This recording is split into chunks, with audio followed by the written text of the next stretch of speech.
How long has it been since you guys looked at the Exotic Kiosk in between the vaults of the tower? If you're anything like me, you've walked past the kiosk about a million times to get to Shaxx and really never paid much attention to it. But I'm here to tell you that whether you're a veteran at the game, coming back to the game after a long break, or you're just brand new to the game in general, the kiosk is an amazing source of weaponry for both your legendary and exotic slots. In today's video, I'm going to be breaking down and ranking all of the legendary weapons that you can pull from the kiosk. But before we jump into the ranking, here are a couple of ground rules to get us started. Firstly, all of these weapons are going to be ranked for their PvE usage rather than their PvP usage. I'm ranking them this way because A, I'm more of a PvE player than a PvP player, and B, weapons will rank differently when compared to PvE versus PvP. They are honestly two different tier lists. For example, something like the Revoker sniper rifle is going to be amazing in PvP, but maybe not super useful in PvE. So in order to keep this ranking concise and straightforward, I will purely be ranking all of these weapons on a PvE sandbox. And as always guys, these are just my opinions when it comes to ranking these kiosk weapons. So if I ranked something that you don't agree with, I would love to hear why you think that in the comments down below. Jumping into our ranking sheet, I broke the rankings down into 4 different sections. Starting at the bottom, we have the please use something else category.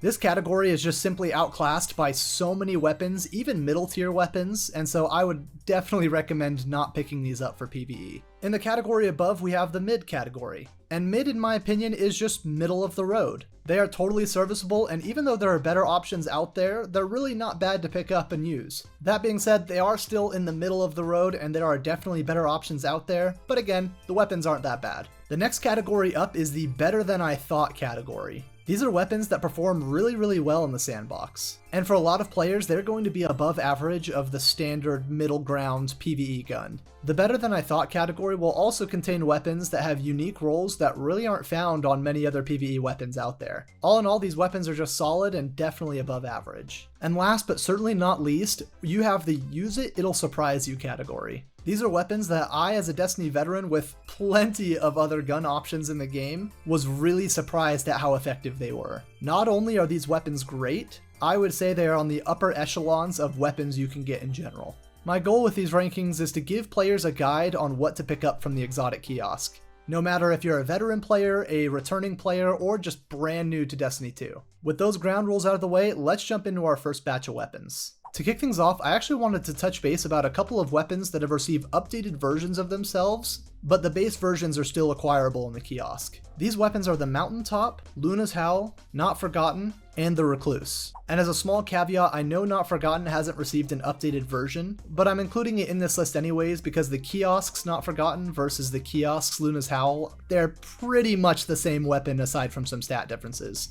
So besides Not Forgotten, all of these weapons have received updated versions in the Into the Light event. As a matter of fact, as of the recording of this video, you can still go and attune Onslaught from Zavala and roll any of these updated weapons. So before I jumped into the rankings, I just wanted to make everyone aware that you can get updated versions of these weapons from the Onslaught activity, and I definitely recommend you go do that. But the updated versions will not be taken into account when I rank these weapons. I'm purely ranking them off of their kiosk versions. So starting with the Mountaintop, the kiosk version either comes with spike or sticky grenades, rangefinder, and rampage. Unfortunately, this kiosk weapon really doesn't stack up all that well against other grenade launchers in the game. Rangefinder is great for increasing the velocity, and Rampage by itself really isn't that bad of a perk. But when the updated version of the Mountaintop has so many good options for both reload and damage boosting perks, and you can focus it at Zavala, I really can't rank the kiosk's Mountaintop very high. So unfortunately for our first ranking of the day, the Mountaintop is going into the please use something else tier. Moving on, we have the Luna's Howl and the Not Forgotten. Both of these hand cannons were absolutely insane on release, but have had some tweaks made along the way since they've come out. The original Luna's Howl comes with Drop Mag, Zen Moment, and Magnificent Howl, and the original Not Forgotten comes with accurized rounds, Zen Moment and Magnificent Howl. Ranking Not Forgotten first, the Zen Moment and Magnificent Howl combo really doesn't do anything special for me. There are way too many other solar hand cannons that are better, including the updated Luna's Howl that you can just get from Onslaught very easily. So unfortunately, Not Forgotten is going to go next to Mountaintop in the please use something else category. Luna's Howl is actually a slightly different story. Even though I still think its updated perk pool from the Onslaught activity is way better than the kiosk version, OG Luna's Howl has a perk that you do not find on weapons anymore. That perk is the Drop Mag perk. And if you've never played with Drop Mag, let me tell you, it feels absolutely incredible to play with. This second column perk really bumps your reload into outlaw level territories. And then its secondary perks, Zen Moment and Magnificent Howl, are okay, they're nothing to write home about. But the fact that the kiosk version of Luna's Howl has Drop Mag still is absolutely incredible, and that alone puts it in the middle category. Again, I still think that the updated Luna's Howl is still going to outperform kiosk Luna's Howl, and it is very easy to get. But Drop Mag on this thing, for me, puts it in the middle category. Moving on, we have the Recluse Submachine Gun. Another weapon that got updated perks with the Into the Light update, but surprisingly the kiosk version is actually really solid. Bungie recently buffed the Master of Arms perk, and if you haven't used it yet, I highly recommend you give it a try. The damage bump you receive is super noticeable, super easy to proc, and it's a lot of fun. And then to complement Master of Arms, OG Recluse does come with Feeding Frenzy. And yes, you can get this same combination and arguably even better combinations on the updated Recluse weapon. But for something that you can just pull from the kiosk and use, I would say that the Feeding Frenzy Master of Arms version of the Recluse is actually a really solid choice. So much so, in fact, that the Recluse is going into the better than I thought category. It's definitely not best in slot, but it's definitely not middle of the pack. Give Master of Arms a try soon, I'm sure it'll surprise you. Next on our list, we have the Malediction, an aggressive frame kinetic hand cannon. This hand cannon type isn't the most popular in PvE nowadays, but Malediction actually feels really good to use and comes with some pretty good perks. In the left column, you've got perks like Discord or Enlightened Action, and in the fourth column, you've got pairing perks with Harmony and Explosive Payload. Malediction also comes with the Wildcard Origin trait, which isn't that bad in PvE. My personal favorite combination has got to be Explosive Payload mixed with Enlightened Action. 120 RPM hand cannons tend to be on the slower side when it comes to reload and handling, so the bump in both of those stats from simply dealing damage with this weapon is really appreciated. And then Explosive Payload really just speaks for itself. It's just a solid perk on any hand cannon when it comes to PvE. So to rank Malediction for PvE, it's gotta go up into the better than I thought category right next to Recluse. Moving on, we have the Exit Strategy, which is a kinetic adaptive frame machine gun. This submachine gun doesn't come with any origin traits, but in the third column it does come with Pulse Monitor or Threat Detector, and in the fourth column it comes with Swashbuckler or Surrounded. Not terrible perks, but in testing this weapon, it just felt really bad for me. On top of that, there are so many other better SMGs out there that I really can't even recommend picking up Exit Strategy from the kiosk. In a vacuum, these perks on an SMG would do just fine, but there are so many other submachine guns that I would rather use in that top slot rather than Exit Strategy that I really can't even recommend picking this one up. Maybe I'm in the wrong here. I've got a buddy of mine who really likes Exit Strategy, but this is my tier list and I did not find Exit Strategy to be all that fun to use. So with that, Exit Strategy has got to go into the please use something else category. The next weapon on our list actually came out to us last season as of the recording of this video. The Fair Judgment comes to us as a Stasis Precision Frame Auto Rifle. In the third column, you've got a perk selection between Dynamic Sway Reduction and Rhyme Stealer, and in the fourth column, you have absolutely juiced perks in the form of either Onslaught or Headstone. Even though I'm not a huge fan of 450 RPM auto rifles, Fair Judgment feels amazing to shoot and it's got some really solid PvE perks. For fun factor and lethality, Onslaught feels so incredibly good, and Headstone and Rhyme Stealer pair together like peanut butter and jelly on stasis builds. Is it best in slot? Probably not. There are several other stasis weapons that I would rather use than Fair Judgment, but it is definitely above average when it comes to stasis weaponry in Destiny 2. If you have not rocked this weapon yet, please give it a try. It is definitely a super fun weapon to use. So with that, Fair Judgment is absolutely going into the better than I thought category. The next weapon on our list is the last Rite, which is a kinetic aggressive frame scout rifle. This rifle comes with either Keep Away or Reconstruction in the third column, paired with either Opening Shot or Focused Fury in the fourth column. Personally, I'm not the biggest fan of 120 RPM scout rifles. I really do like rapid fire frames if I'm going to use any sort of scout rifle, but when I pulled out this weapon and tested it, it actually felt kind of nice. Keep Away made the low handling and reload speed feel not as noticeable, and hitting enough precision shots to proc Focus Fury actually wasn't that big of an ask. Do I think this scout rifle is above average? Absolutely not. But would I question you if I saw you using it? Also probably not. So I think all that being said, Last Rite has got to go into the mid category. It's not above average, but it's definitely not terrible, and I think what determines the value of this scout rifle is how much you like the 120 RPMs. Cause I'll admit, it is kind of fun to shoot these cowboy weapons.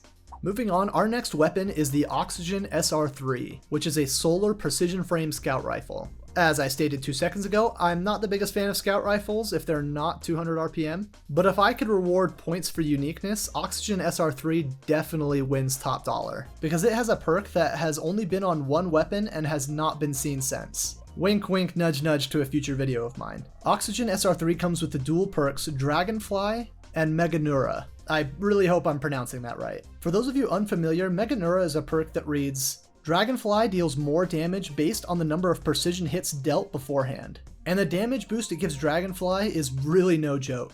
Meganura stacks up to 3 times, with the first stack giving 67% increase, the second stack a 134% increase, and then capping out at 3 stacks with a 180% increase to your Dragonfly damage. While all that sounds really good, I just found that Oxygen SR3 really wasn't that fun to shoot. It also, in my opinion, falls behind a lot of newer scout rifles with way better perks. I feel like even middle of the line scout rifles have an easier time taking care of targets than Oxygen SR3 does. Is it a cool collection of perks? Absolutely. Is it viable in PvE though? Not so much. Unfortunately, Oxygen SR3 is going to go into the please use something else category. Next on our list is also a newer weapon in the Perfect Pitch submachine gun, which is a precision frame gun in the solar flavor. Pitch comes with the perks Subsistence and To the Pain in its 3rd column, and Incandescent or Onslaught in its 4th column. While the perks on Perfect Pitch are actually really solid, the fact that it's a precision frame SMG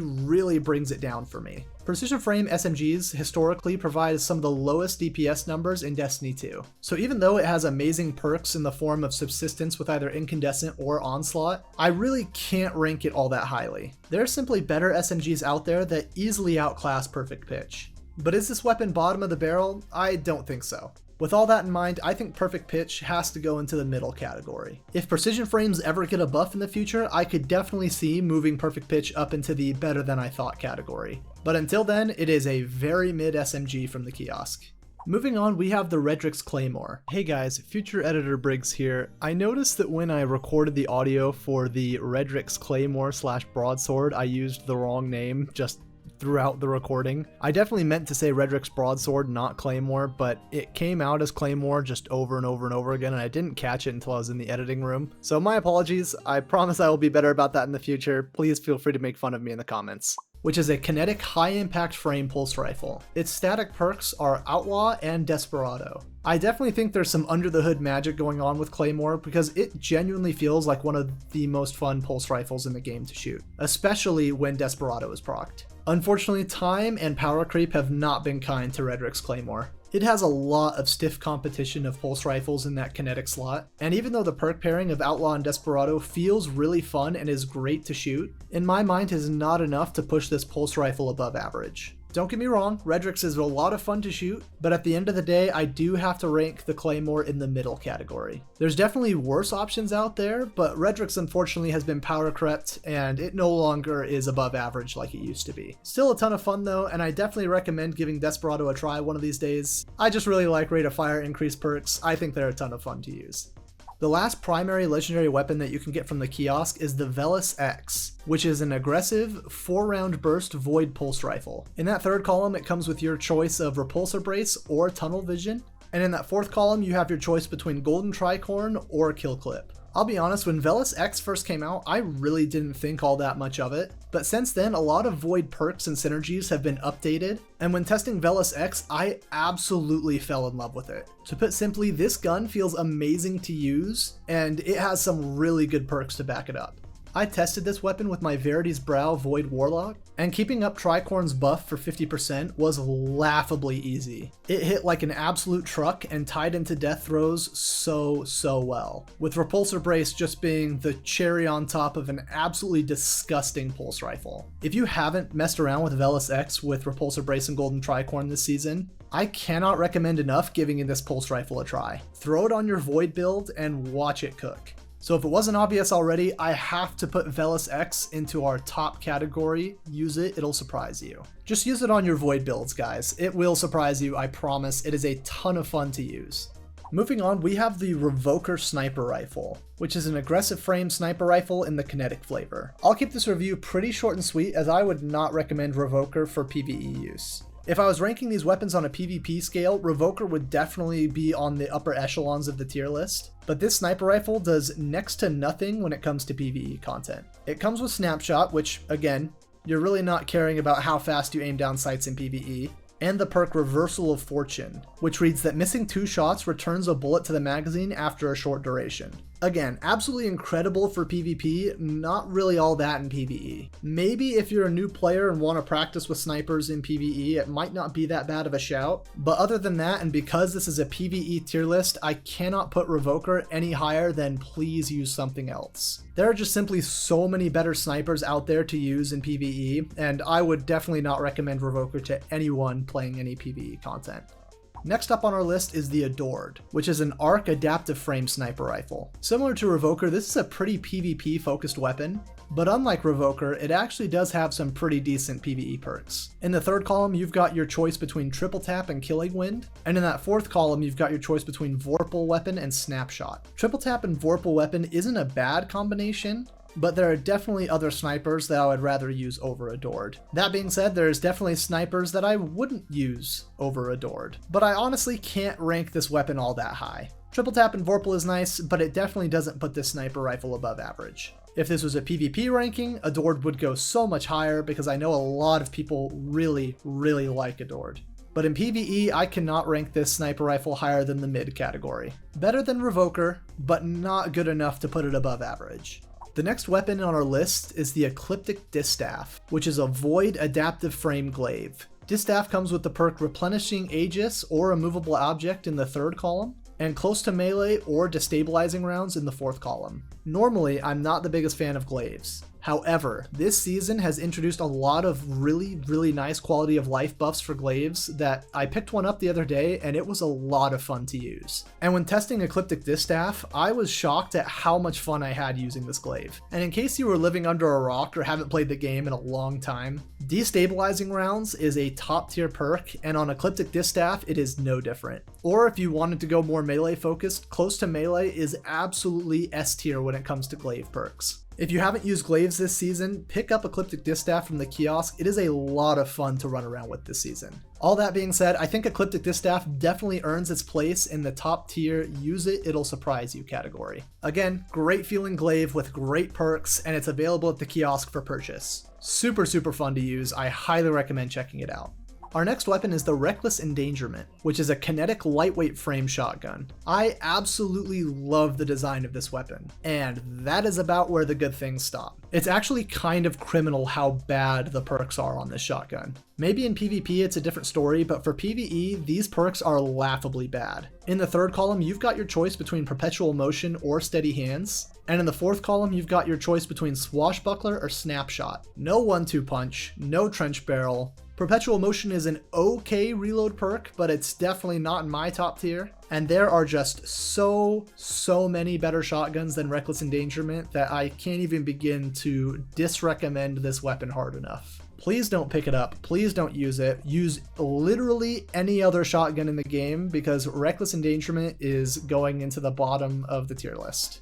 Moving on, we have the Felwinter's Lie shotgun, which comes to us in the solar flavor and has its own unique frame in the shot package frame. This reads that it is an aggressive frame shotgun modified to have more uniform pellet spread. Though to be honest, when I lightly tested this frame against another aggressive frame shotgun, I personally really couldn't see the difference. Maybe it's got better damage fall off, but I'd have to do some more testing, and I'm sure another YouTuber has already gone over it. Taking a look at its perks though, in the third column you've got your choice between Slide Shot or Surplus, and in the fourth column you've got either Opening Shot or Vorpal Weapon. This shotgun, very similar to Revoker, feels very PvP focused. And even though Slide Shot and Vorpal is an alright combination, it really doesn't hold a candle to a lot of other amazing PvE shotguns. There are just better options out there, so unfortunately Felwinter's is going to go right next to Reckless Endangerment in the please use something else category. Again, Slideshot and Vorpal is totally fine, and I'll be honest, I would definitely take it over Reckless Endangerment, but overall Felwinter's is just not the play when it comes to a PvE shotgun.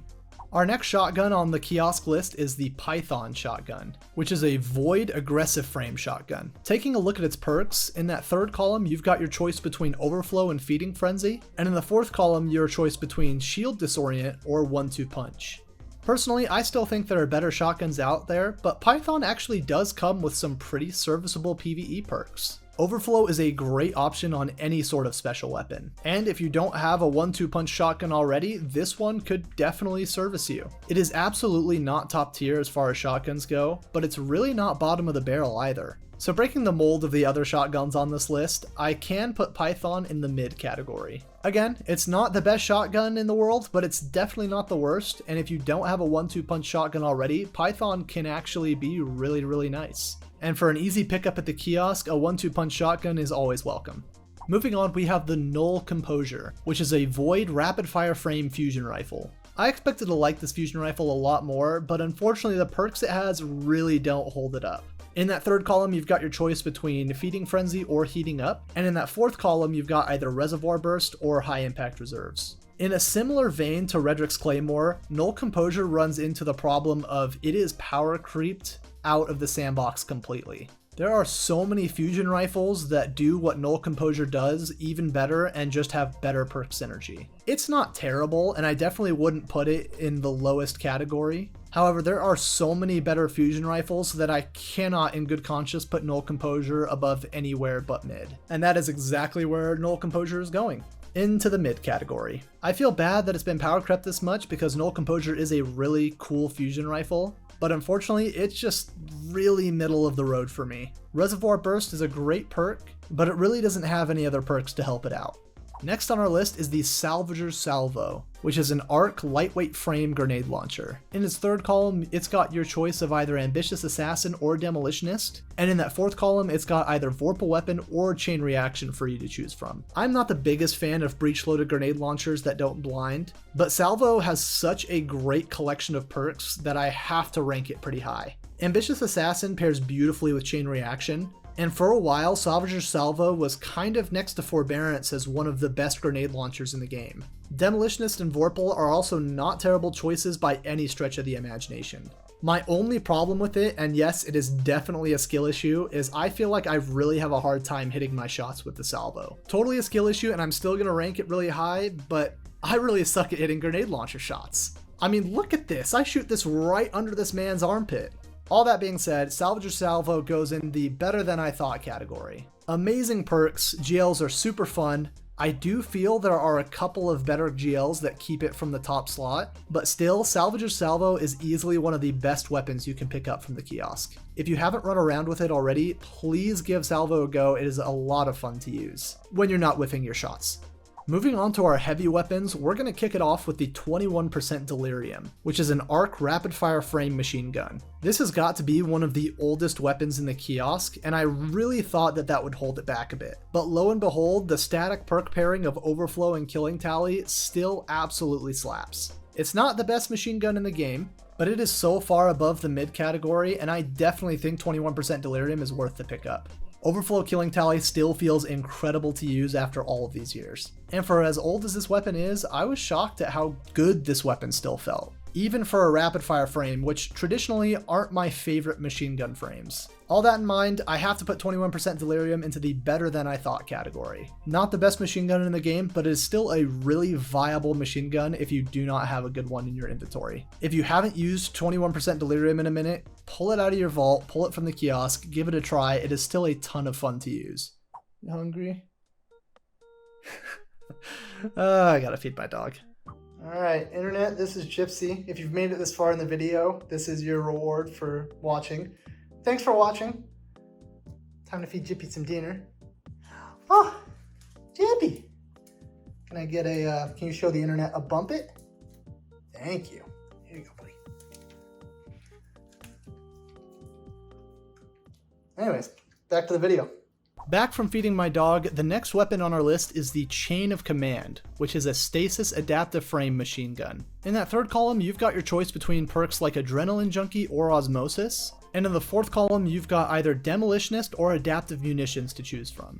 Personally, I actually rank Chain of Command pretty high on my list of machine guns, as well as pretty high on my list of weapons to pull from the kiosk, and here is why. Even though it doesn't really look like much, and there are definitely other machine guns that outclass it, Chain of Command is the only machine gun, as of the recording of this video, that can roll Osmosis. Not only does it roll Osmosis, but it also rolls with the perfect pairing perk to Osmosis in Demolitionist. That perk combination alone makes Chain of Command an extremely versatile machine gun, perfect for pairing with any grenade build on any subclass. And if you're just running around with Stasis, perfect. Don't use Osmosis and use Adrenaline Junkie for increased damage. And as a cherry on top, adaptive frame machine guns are still one of the best frame of machine guns in the game. I highly recommend giving Chain of Command a try. I think it'll surprise you. But even though I just said it'll surprise you, I don't think I can put Chain of Command into the top slot. There are other machine guns that still outclass it, but that being said, I think Chain of Command easily deserves a spot in the better than I thought category. Again, the pairing of Osmosis plus Demolitionist means this machine gun is so versatile. If you have not given Chain of Command a try, please give it a swing and tell me what you think about it. The last, and certainly the least, machine gun on our list is the Edgewise machine gun, which is a rapid-fire frame machine gun in the solar flavor. In the third column, you've got your choice between Field Prep or Feeding Frenzy, and in the fourth column, you've got your choice between Rampage or Demolitionist. Similar to several weapons on this list, the perks on Edgewise have just been power crept to high hell. They're really not a bad set of perks, but Edgewise really doesn't have anything that puts it above the middle category. Feeding Frenzy is great for reloads, as is Field Prep for the extra ammo reserves, but Rampage is outpaced by perks like Killing Tally, and Demolitionist is situational based on the build, but is also a pretty solid perk. So it's definitely not the worst machine gun out there, but the kicker for me is that when I pulled it out to test, it did not feel very fun to shoot. As far as rapid fire frame machine guns from the kiosk go, I would take 21% Delirium over Edgewise about 11 times out of 10. All that said, I think Edgewise has got to go into the mid category. Again, it's not terrible, but it's really not above average either. There are so many better machine guns out there, and I highly recommend you chase one of those down before picking up Edgewise from the kiosk. The next weapon on our list is the Ascendancy, which is a solar precision frame rocket launcher. In the third column, you've got your choice between Impulse Amplifier or Ambitious Assassin, and in the fourth column, you've got either Explosive Light or Chain Reaction to choose from. As a precision frame rocket launcher, this does mean that it gets a small amount of tracking, which is always great to have on a rocket in my opinion. Again, totally a skill issue, but I really don't mind precision frames having less damage in exchange for the tracking, as I find that sometimes the Bungie servers will lag enemies out of position and I'll just whiff the rocket entirely. Totally a skill issue, but something to consider nonetheless. As far as its perk combinations go, I really don't hate it. Ambitious Assassin is great to pair with Chain Reaction, and it makes it a pretty solid add clear rocket in the legendary slot. For pure damage, Impulse Amplifier paired with Explosive Light isn't bad, but unfortunately both of these perk options are beat out by better rockets out there. So while Ascendancy is a good rocket launcher, I don't think it's a great rocket launcher. All that being said, I do have to put Ascendancy into the middle category. Even though it's in the middle category though, if you do not have a solar rocket already, or just a decent rocket launcher in general, I definitely would highly recommend Ascendancy. It's really not a bad rocket launcher by any stretch of the imagination. And if I could put a category between better than I thought and mid, I would, and Ascendancy would be in that tier. Our next weapon on the list is the Chivalric Fire, which is a void caster frame sword. And let me tell you, this has got to be one of my favorite weapons that I have pulled from the kiosk. In that third column, you've got your choice between Relentless Strikes or Repulsor Brace, and in that fourth column, you've got your choice between Attrition Orbs and Destabilizing Rounds. I did not know how much I would like Destabilizing Rounds on a sword until I used it. Every single hit, every single toss of my caster frame would proc Destabilizing Rounds, and the explosions were just amazing. Repulsor Brace is an absolutely match made in heaven on this weapon in particular because with a sword, you are getting pretty close to your enemies. And Repulsor Brace paired with the destabilizing rounds of this sword is just absolutely incredible. And if you're in lower tier content and you don't feel like Repulsor Brace is as necessary, you do have Relentless Strikes, which helps out your ammo economy a ton. This sword was absolutely phenomenal to use, and I cannot recommend enough picking this one up from the kiosk. Chivalric Fire easily goes into the top slot of use it, it'll surprise you. A great sword, a great set of perks, it is just honestly so much fun to use. Give it a try and let me know what you think down in the comments below. Up next, we have the Cry Mutiny, which is a solar adaptive frame grenade launcher. In the third column, you've got a perk choice between Incandescent and Demolitionist, and in the fourth column, you've got your choice between Swashbuckler and Vorpal Weapon. My favorite part of this weapon is it does fire a cannonball when you shoot the gun. So thematically, it's easily one of the coolest weapons you can pick up from the kiosk. Unfortunately, this is kind of where the good news for this weapon stops. This grenade launcher just ends up being a very middle of the pack grenade launcher. It's not terrible, it's not fantastic, but if you don't have a solar grenade launcher, it's definitely worth the pickup. You can spec boss damage with a perk combination like Demolitionist with Vorpal, or you can spec into ad clear with a perk combination like Incandescent and Swashbuckler. Again, really fun to use, but definitely not anywhere above average when it comes to grenade launchers in Destiny 2. With all that being said, I have to put Cry Mutiny into the middle category. If coolness was a ranking factor, Cry Mutiny would definitely rank higher, but for PvE viability, it is just very middle of the road. Moving on, we have the Komodo 4FR, which is a solar precision frame linear fusion rifle. In the third column, you've got your choice between no distractions or moving target, and in the fourth column, you've got your choice between Eye of the Storm and box breathing. The only good thing I have to say about the Komodo is it does have a very unique and cool sounding firing effect. Outside of that though, very similar to some other weapons on this list, its perks are laughably bad in PvE. There are so many fusion rifles in the heavy slot that outpace Komodo that it really has no business being anywhere near any sort of PvE loadout. Maybe you could make something work with no distractions and box breathing, but it is a night and day difference between so many other linear fusion rifles that I cannot put this one lower on my list. And low on the list it shall go. I have to put Komodo into the please use something, anything else other than Komodo in PvE. And lastly, I did want to touch base about the Resounding fusion rifle, which is part of the new aggressive frame fusions in the Strand flavor. Even though at the time of the recording it's not currently in the kiosk, in the future it probably will be. So in order to future-proof myself, I am going to include Resounding in this review. In the third column, you've got your choice between Subsistence and Cornered, and in the fourth column, you've got your choice between Hatchling and Reservoir Burst. Aggressive Frame Fusions at the time of recording recently got a really solid buff, as well as just an overall rework to their firing pattern. These types of fusion rifles excel at clearing out crowds of enemies. And also, they really don't have that bad of damage against majors either. The pairing of either Subsistence and Reservoir Burst or Subsistence and Hatchling is absolutely top tier in my opinion. Subsistence and Reservoir Burst is a little better than Subsistence Hatchling, but that's totally build dependent. But Subsistence basically guarantees that every single shot will be a Reservoir Burst shot as long as you get a single kill with your burst. I've been using it a ton this season and it feels absolutely incredible to clear out just chunks of enemies. All that said, I do have to put Resounding into the top tier of our ranking system. If you have not tried an aggressive frame fusion rifle this season, I highly recommend you do. I guarantee they'll surprise you. With Resounding going into our top slot, that rounds out the ranking of all of the legendary weapons that you can pull from the kiosk. So whether you're a veteran player looking for a new weapon, a returning player, or a brand new player looking for weapons to pull from the kiosk, hopefully this tier list helps you decide on which weapons to pull. Also, thank you guys so much for watching. It really means a lot to me. If you have any feedback on my content or content you'd like to see in the future, please put it down in the comments below as I really do read over and reply to as many as I can. I love talking and chatting with you guys, and so any feedback you have for the channel would be greatly appreciated. But anyways guys, that's going to do it for me. I will see you guys in the next Destiny 2 video.